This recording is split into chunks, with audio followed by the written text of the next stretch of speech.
talking to you about bridging the gap. My name is Taylor Dillon, and I'm going to begin talking about the different adopters. The first type of adopter that we're going to talk about are the innovators. Innovators are willing to experience new ideas from the Sahin article. In another article from Denning and Lewis, we see that Thomas Edison was an innovator.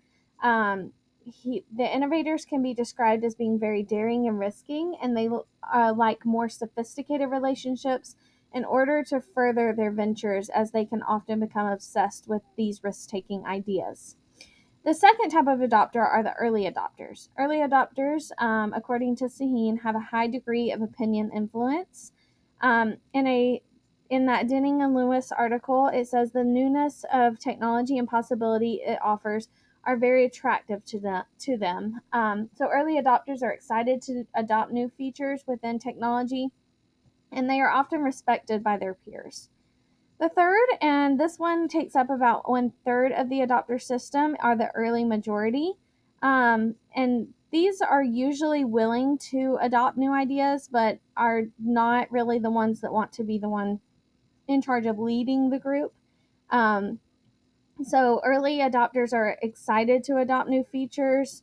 Early majority usually adopt right before the average system member. And then we have the late majority, and this is another 1/3 of the adopter system. So the late majority usually adopt because they have no other choice economically, according to Rogers. They can be very cautious and skeptical of new innovative technology ideas revolving around technology. The article from Denning and Lewis mentions that Elon Musk understands that to be successful, he needs to market to these majorities, the early and the late majority.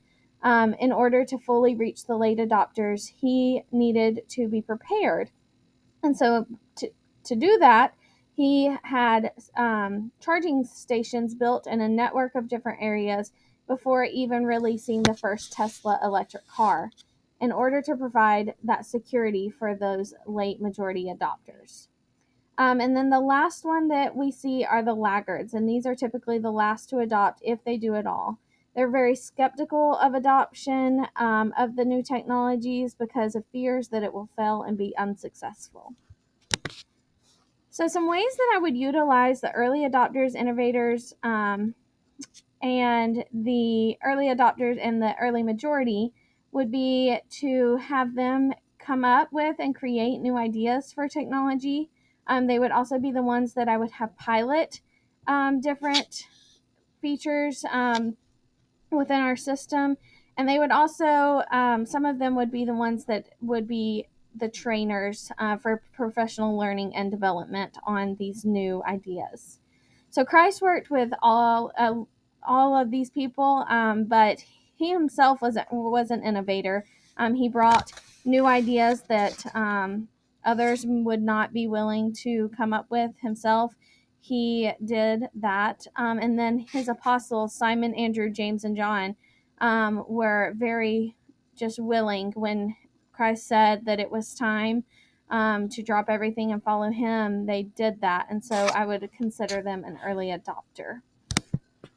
Looking at how we could utilize later adopters, like the late majority and the laggards, these would be the ones that would help work out the kinks of the different technology features and find unique ways of how these could be used after recognizing their security within them. So I consider the church to be sometimes one of these, because sometimes we are some of the last to adopt new ideas outside of what we are used to. And then if thinking about the parable of the rich man and Lazarus, I believe that the rich man in this would also have been a late majority or laggard. So we should lead a system in a way that models Christ, because in Scripture it tells us that we should every day deny ourselves and take up our cross, and that He has called us to be just like Him, to work in His image. We are called to be Christ-like. And here are my references. Thanks so much.